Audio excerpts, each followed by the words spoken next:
All right, guys, welcome back to another episode of the Mind Depot podcast. Today's guest is Joel Lugo. He's a former sergeant from law enforcement. All right, could you tell the people what you do for a living? So, currently a sergeant in Corp City Department of Public Safety. I oversee the 4 to 12 platoon for patrol. We currently don't have a lieutenant. And me being the most senior guy, I'm pretty much the boss of the tour. Okay. And, we sponsor jobs, help people out as much as we can. We sponsor AIDs for people, sick and injured people, respond to crimes, take reports, try to prevent crime. And I'm also now newly appointed commander of the Intel unit, which is a brand new unit which just started up. So that's going to come up really soon. We're going to get that rolling. All right, congratulations, man. Thank you. Appreciate it. And hopefully you get the lieutenant spot. I think Amen. you deserve it. You're mouth to God's ears. Thank you. Yes, sir. The reason why I say that is because you're a man of integrity. Thank you. I remember around the time when I was leaving the department, you were the only person that had my back. Thank you. I appreciate that. The best way I could describe it is like if you found out that somebody had AIDS, you would stay away from them. That's what everybody would do. They would be like, okay, I can't touch this person because they don't understand what the person is going through. They think that if they just touch you, they're going to get what they have. Yeah. So you were the only person that didn't treat me that way. And I appreciate you for that. Anytime, brother. My pleasure. All right. So I'm going to start off with the first question. When you think back to your childhood, what was a memory that instantly brings a smile to your face? Ooh. That's interesting. That's a deep question. I want to say, ironically, it runs along the line with my choice of profession. As a kid, my mom would take me by the precinct all the time. Okay. Walking home, and the precinct was the PSA 7, which was located in the projects. I lived in Melrose houses where the original PSA 7 was. And she'd take me by there all the time, and I always smiled. I made friends with them and hung out with them, and I wind up going on trips with a lot of these cops and made a relationship with them. So I always know walking past the precinct put a smile on my face because I got to see the cops that treated me well. No, that's amazing. As a kid, what did you picture yourself doing when you grew up, and how close were you to bringing that dream to life? So ironically, if I show you my elementary school yearbook, they allowed us 3 words under our picture. And mine said future police officer. Oh, wow. Yeah. I always wanted to get into law enforcement. I always wanted to be a cop. Ever since I was a kid. My uncle, when I was a kid, was a cop. My uncle was like my hero. I always thought, I was a kid, RoboCop and all those, police shows and I going back. I mean, my mom was older, so TJ Hooker and stuff like that and things. Oh yeah. The slide over the hood. But I was always enamored by it, and my mom always made sure I had a good relationship with the police officers as we walked past and so forth. Yeah. So I just always wanted to be a cop. Yeah. Okay. And then you actually brought it to fruition, so. Yes, sir. Okay, so the next question is, was there someone or something that brought a big impact in your life? That would be your uncle, you said? Or Yeah, somebody else? Okay. My uncle, as a kid, just knowing he was a cop, and my uncle was like a hero to me. So that's one of the major people in my life growing up. Okay. Can you share a moment in your life where things didn't go as planned, but it turned out to teach you a valuable lesson? Man, I mean, where do we start, right? Where things didn't go as planned. So I actually left the department for a year. I went to work for DOC, New York State Department of Correction. Okay. Everybody says corrections, but they teach you in the academy real quick. It's New York State Department of Correction. Yeah. But I went there, and I was planning on the better future. DOC at the time had a better pension and benefits that we didn't have in Co-op City and so forth. And I made the jump, and The academy was smooth. A lot of people had a hard time, but I grew up with strict parents, so having somebody yell at me was nothing new, and having to follow instructions was nothing new. Paying attention to detail was nothing new. Coming from Co-op City, all these things that I had learned from my supervisors in the time I did do in Co-op City. So the academy to me was a breeze, but getting to the jails was not a breeze. That was a really tough and humbling experience, and brought a new light to what I was doing and what those officers are doing inside the jails and what they deal with. And it was a bit overwhelming, to be honest. And it just, there's one thing they say about corrections. Yeah, it's either for you or it's not. It's one or the other. There's no getting by in that job if it's not for you. And it wasn't for me. And I made the decision to leave. And it was a tough decision because I couldn't get back into co-op at the time. I had to go through a whole process, and they weren't hiring at that moment. So I had to find, another way to support my family. So it wasn't like a specific moment. It was a period of time where things didn't go as planned. That's probably one of the most influential ones, and because it taught me to really appreciate what you have, and look at the good in what you have. Not that I ever felt bad about co-op. I've always praised co-op, and it's given me wonderful and amazing opportunities. But it's like, oh, I'm out of here. I'm going to the city. It was like grass is greener on the other side type scenario. Yeah. Only to find out that it was far from green on the other side, and it just taught me to really look at my scenario, and having experienced on both ends, I can really sit there and say, let me really look at what I have, and now that I know what both sides look like, or knowing to look before I leap instead of just jumping and No, that's a valuable lesson. Yeah. Okay, in your opinion, when you went to corrections, what are 2 things or 3 things that you brought back with you to Co-op City? Oh, the gift of gab. Okay. That's the biggest one. I don't care how tough you are. I don't care how big and bad you are. I don't care how tough you think you are.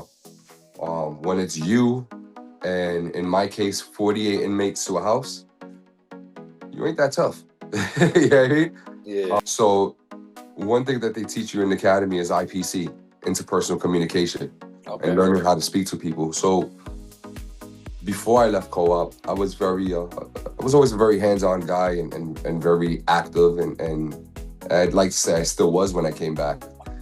However, I came back with knowing that sometimes things don't have to be handled with force immediately. And that's one thing I definitely brought back. I learned how to, if correction taught me one thing, it was de-escalation. Yeah. You definitely learn how to de-escalate a situation in very tense situations. And because when you're in jail, it's always a tense situation. I say any CO who feels comfortable while he's at work he's insane. I was never comfortable. I was never comfortable in the housing area unless they were all locked in, and still you're not comfortable because you just never know. You gotta be at level orange all the time. All the time. All the time. So interpersonal communication is one of the biggest skills that I would say I was able to bring back to co-op, and it really steered my career in a different direction from when I was there. When I came back, I went a different route. When I left co-op, I was a sergeant. When I came back, I had to start over as an officer. And learning how to speak to people and so forth helped me, because I wound up, instead of going straight to sergeant this time, I went to detective squad. And learning how to speak to people, learning how to communicate with people really helped me when it came to trying to get intelligence and being able to speak to people and get people to speak to you and so forth. And, when you have a perp in the cell and they're pissed off at the AO, with the arresting officer, and then you come in and learn how to talk to them and get them to calm down. That's how you get things out of them and stuff like that. So that's one of the biggest, if not the biggest skill I would say that I brought back from corrections. Definitely IPC, learning how to talk to people. Okay. Number 2, I would say learning. I really learned my limits on what I can and can't do. And learn, but not so much learning my limits. I learned to trust myself more and listen to my gut, because leaving to correction, I thought it was, like I said, grass was green on the other side, but something in me told me, don't do it, stay. Don't do it, stay. And I didn't, of course, and I left. And it's so many cases where we hear people say, "Oh, I knew I shouldn't have," or "I knew this, I knew that," Yeah. and then they regret doing what they did. I gotta say, without a shadow of a doubt, that I learned to trust my gut instinct from corrections. That really got embedded in me there, from various situations when you're dealing with prisoners who just transports to searches, and you kind of go in with a sixth sense, but I would say you really get honed and you learn what to look for, movements, behaviors, and those are things that they really stress in correction. So that's something I was able to bring back, which was very helpful on the outside, because before it was just, I was a patrol guy, and I learned as I went along. Yeah. Coming out with that knowledge and dealing literally with inmates all day and seeing how they move and how they react and how they talk and their lingo. When I came back out in the field, it was familiar to me, and I started seeing things in a different light while I was outside. And I could almost say, all right, this guy did time. This guy was on that island, and it was things like language. For example, like we hear people say facts all the time, right? Oh, that's a fact. Yeah. I wanted to say that got popular in the last 4 or 5 years. I went to corrections in 2013, and that's what they were using in jail in 2013. And that didn't start getting popular out here until 2016, 2017. So when I came out and I was on the outside, I was back on patrol, when I heard people speaking and I knew people weren't saying that's a fact or facts, and I see guys talking like that in the stream, like all right, either he did some time in there or he talks to somebody in there a lot, which makes that connection. Okay. Yeah. All right, that's good. All right, with all that information that you've learned over the years, if you were to speak to your younger self for 5 minutes, what would you tell him? Man, you ain't prepared me for these questions, man. It's thought-provoking. Yeah, no, it definitely is. Man, if I could talk to my younger self for 5 minutes, I'd say take better care of myself. I'm not, tell me that, remind me that I'm not Superman. Take it easy. Slow down. It's funny because I'm a big movie guy. Yeah. And there's a movie called Colors. Have you ever seen it? I don't think I've seen it, but I know what you're talking about. It's like the gang movie, right? It's a gang movie, and then it follows 2 cops, Robert Duvall and Sean Penn. Okay. And Sean Penn's the younger cop, Robert Duvall's the older guy. And he tells him, and there's a scene where he wants to go after all the bad guys, and Robert Duvall's like, relax. And he tells him a story. And he tells him about these 2 bulls, dad bull and young bull. Yeah. And the young bull sees all the female cows on the bottom, and he he tells him that the young bull says, let's go down there and run down there and get, I'm not gonna use foul language, but he says, let's go run down there and have our way with one of the cows. And dad says, why don't you relax, calm down, we'll walk there and have them all, and it sounds corny, but that's definitely something I would tell myself as a kid. Like relax, slow down, things will come to you. Don't be so eager to prove it. I was big on trying to prove myself, and doing that, injuries, that are everlasting. That I have these injuries for the rest of my life, scars. Yep. Broken ankle, broken hand, 2 spine surgeries. All from a result of rushing into things as a younger me. So yeah, if I could talk to myself, I'd take better care of my physical. Mental health is huge. Try not to take the stuff home, but if you do, you got to find a way to decompress. Especially if you're an active guy. If you're an active guy, you see a lot of things that you don't necessarily want to see, or deal with a lot of things you don't really want to deal with, and ugly things that you don't want to bring home. And be smarter with my money. That's a big one. Be smarter with my money. I was young and dumb. I started at 23. So, making good money at a young age, and, I don't know what to do with it. So, if you're not ready for it, it's going to go right out the pocket. That is the best way to put it. If you ain't ready for it, because money's out there. You can find it. You can make it. I tell people all the time, you know, yeah, I'm sure you've heard, you know, crackhead never says I don't have money for crack, right? Like they find a way. The money's out there. Money's out there, but if you're not ready for it and you don't know what to do with it, then you know it becomes a waste of your time, a waste of your energy, and time is precious, man. That's another thing I tell myself. You know, treat every moment, you know, with respect to yourself, because you know. Started, like I said, started when I was 23. I thought I was gonna be young forever, and I just turned 41 2 weeks ago, and I'm like, when I stand up, it takes me a second to get my back straight, you know, like my left knee and my left ankle crack every 10 steps, you know. That's real. I can't look all the way to the left anymore, you know. Damn, that's old age, man. It's old age, and not having taken care of my body the way I should have.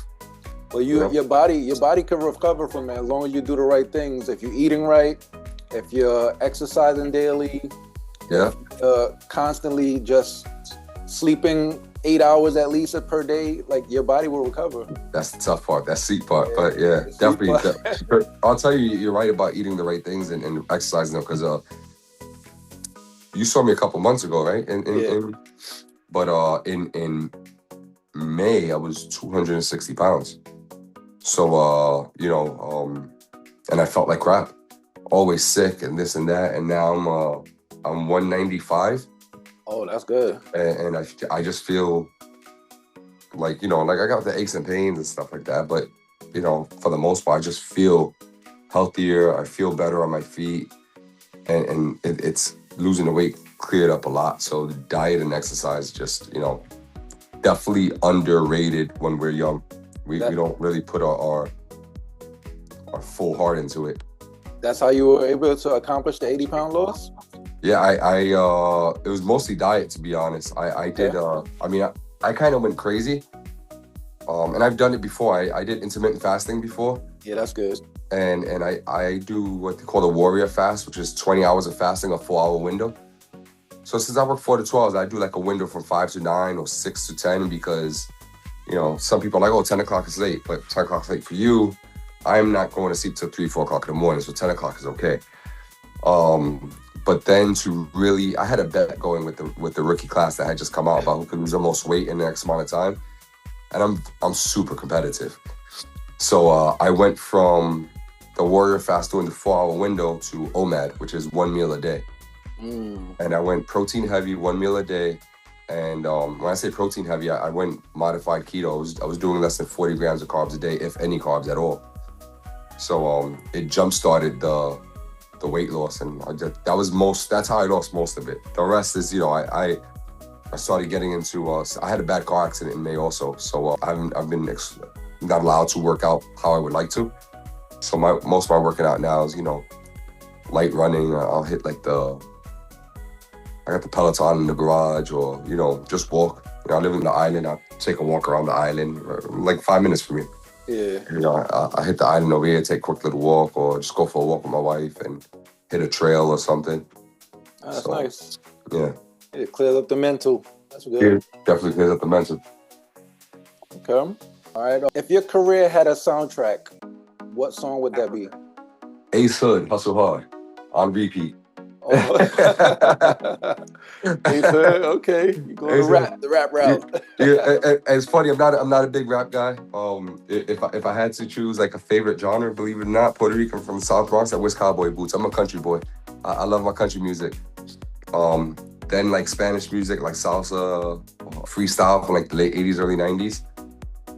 But when you say like a song or a soundtrack, that's kind of like. That song is on all my playlists, because I grew up super, super poor. Like, you know, like we could all say we grew up poor. A lot of people say we grew up poor. But when I tell you I grew up like super, super poor, tell you stories about that. And, you know, I actually did a paper on one of them, on one of my experiences as a kid about how poor I was. And my professor came to me in that class and was crying when she read my story. I was like, I didn't mean all that, you know, like and she still didn't give me an A+. I was a little upset. What I gotta do to get an A+? What? I made you cry. Yeah, exactly. But I would say that would be the main track and on repeat because I went through a vicious cycle of like poverty, and you know when I got into the police academy, Co-op City PD Academy, I was actually in the shelter system. I was homeless. A lot of guys know I don't keep it like hidden. I kind of wear like a badge of honor. I was homeless when I got into a police academy. Oh, that keeps you humble. Yeah. Yeah. So that I would say that song on repeat is definitely my soundtrack. And whenever I kind of need like that motivation or that gut go, or even times like in the gym, you know, closed mouths don't get fed. You know. So that's a fact. So it that would be definitely the soundtrack, the one song soundtrack. That is my motto. Hustle hard. Hustle hard. All right. And mental health is very important. Mm-hmm. And I ask most of my guests this question because I believe it's something that's very important. Mm-hmm. When's the last time you did something for yourself? Wednesday, okay. Yeah. Well, maybe about an hour ago, I had a little cigar in my backyard. Okay, no, it's something. Which is something that's my decompress. No, that's good. But I find it relaxing when I go get a haircut, or like I'm a guy that gets a manicure. So okay. I went Wednesday before the PBA. We had the PBA party on Wednesday, and so you know I'm gonna go get a haircut.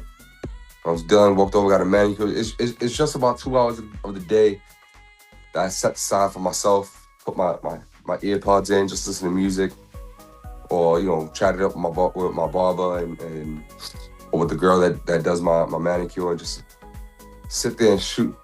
You know, I was gonna use profanity again. Talk with people who you know. You can speak freely, man. Speak freely. No, all respect on the show, man. But you know, it's time that I get away from family and I get away from work, which are like two of the biggest things in our lives, right? Yeah. So it's just a moment I just get away, and it's nothing crazy. It's just getting a haircut and a manicure.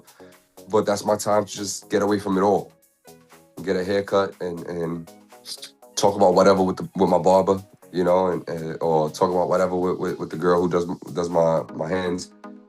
And usually it's about nonsense, you know, like you know. I don't even know what the show is that my barber always has on. It's like some Spanish show with all these people in the house. I think it's House a lo Foque. And I know it's super popular this year. I thought it just got canceled. So you know, they got it on YouTube. So watching old shows. Okay. Yeah. So I've never watched an episode. I've heard of it. I know of it. I could tell you who a couple people on the show, but you know, nothing like that. But you know, I'll sit there and we'll talk about the show as it's on, but it's just. For me, that's a good day of doing something for myself. Something as simple as just getting a haircut and getting my manicure done. You know, look good, feel good. You know. That's a fact. So. All right. So we're gonna end it with two more questions. One question from the previous guest, and then a question from you for the following guest. Oh wow. All right. So the last guest was Wally, who's a pro ping pong player. His question was, what was the most difficult thing that happened in your life you tried to overcome but failed the first time? How did it turn out? That question gave me goosebumps. You can't tell I got long sleeves on. Wow, that's something I tried the first time, failed. Man. Well, I'm gonna go with marriage. You know, I was married once and divorced, and for almost 20 years, I said I'd never get married again. And then, you know, it's still relatively new. We've only been married going on 3 months, but you know, this is better 3 months than I went through the first time. Yeah. So you remarried? I remarried back October 1st. So you said you would never get married again. Yeah. So what did she do to change your mind? What did she not do, man? She's just awesome. You know, you know, she's a Latina, you know, so they're hot-blooded and they get upset and they get mad at you and you know, you just better be able to take it. But I don't know, it was just maturity level. And you know, my wife is, you know, I think we'll all say it about our wives, but my wife is beautiful, and that was obviously the first. Like any guy who says, "Oh, nice personality," the first thing I noticed about my wife was, I was like, "Oh wow, she's hot," right? But that coupled with the fact that she's a really nice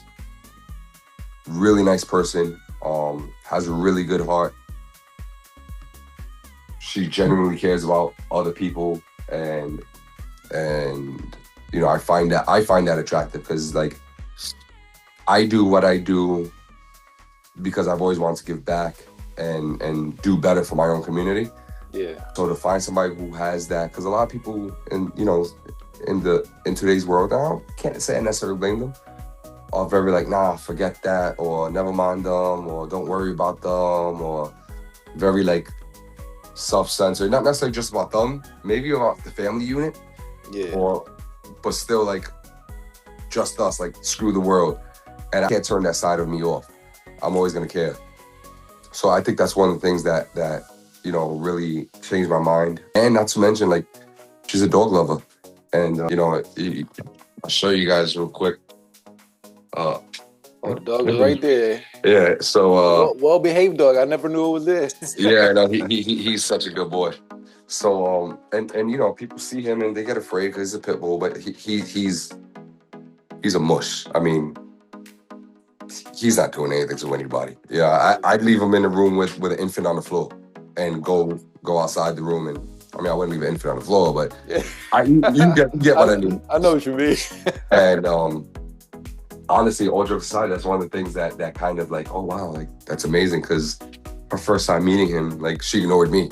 She's like, oh, it's like, once you go play with him, and he took to her like instantly. And that was one of the things, believe it or not, one of the things I said, this is the one, was my dog. Like yeah. My dog was like, I like her. The animals have that sense. 100%. For a good person, yeah. 100%. That, and she's just she gets me. She deals with she's able to handle my we can all sit here and say we're saints and this and that. Like I know there's times where like I'm a jerk. I know sometimes I forget to turn that side of me off, or if I had a bad day, I just don't want to be bothered. And she's just been really good at navigating that side of me and not taking it personal, and just realizing, all right, he's having a bad day, I'll leave him alone. And she's pushed for, like, when we are having hard times, to communicate. And I would say that's one of the biggest things that made me say this is the one, because she's probably the first one that ever actually made me open up and say, all right, this is worth me biting the bullet, swallowing my pride, and communicating, even though I don't want to. And then it just gets better. That's amazing. Yeah. Well, I wish you continue success with your second go round. Yes, sir. Thank you. You're good, man. You're good. All right. And the last thing I want is for you to ask a question for the next guest. But that's such a good question. That's so hard to follow up on.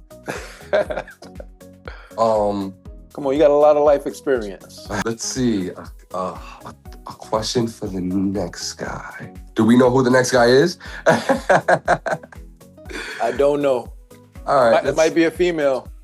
Oh, okay. All right. Are there any current obstacles that you are encountering that you have yet to overcome? Okay. And what is your plan to overcome them? Oh, yeah, I like that. That's smooth. You was acting like you didn't have nothing, but you just pulled one out the bag. I just pulled it out. All right, man. I know you got plans for today, so yes, sir. I'm going to let you go. I appreciate you taking the time, sharing your life with my audience. Absolutely. My pleasure. We appreciate you, brother. Thank you. All right, It's a pleasure being there.